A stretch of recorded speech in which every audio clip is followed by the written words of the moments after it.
It was supposed to be a relaxing, albeit gloomy midnight stroll through the overgrown estate. A young urban explorer named David was live streaming his trek through the dark, rainy woods. He stumbled into a clearing dotted with centuries-old stone obelisks. "Check this out, chat," David whispered, adjusting his flashlight. "Ancient monuments, real Gothic vibes. Perfect spot for a thumbnail." He backed up against one of the shorter, slightly cracked stone obelisks to snap a selfie. What David didn't notice, but his live chat frantically started screaming about, was that this particular monument didn't have a solid base. It looked like it had been violently cracked open from the inside. Oh, and if he had just turned off his camera flash for a second, he would have heard a faint, wet breathing sound emanating from the rock. David flashed a peace sign, snapped the photo, and turned around to walk away.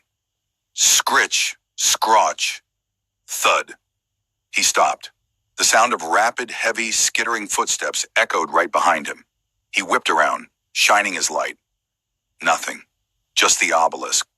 But wait, wasn't it a few feet closer than it was a second ago? And why did it look slightly shorter?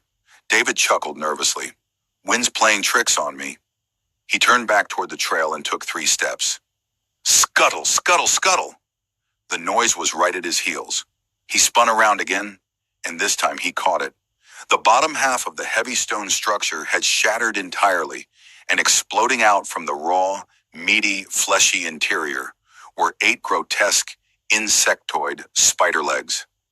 The monument had frozen perfectly in mid-stride, the absolute millisecond David's eyes locked onto it. It was a literal Walmart weeping angel, except instead of angelic wings, it had a body made of raw butcher's meat and a head made of solid stone. David's heart hammered against his ribs. He realized the horrific rule of the game. If he blinked or looked away, he was dead. So David did the only logical thing. He began to moonwalk. He stared intensely at the literal spider rock, keeping wide-eyed, unblinking line of sight while walking backward down the muddy path. Every time a raindrop hit his eye and he was forced to blink for a fraction of a second, the monument would instantly scuttle forward 5 feet, its fleshy legs blurring, before freezing back into stone the moment his eyelids popped open.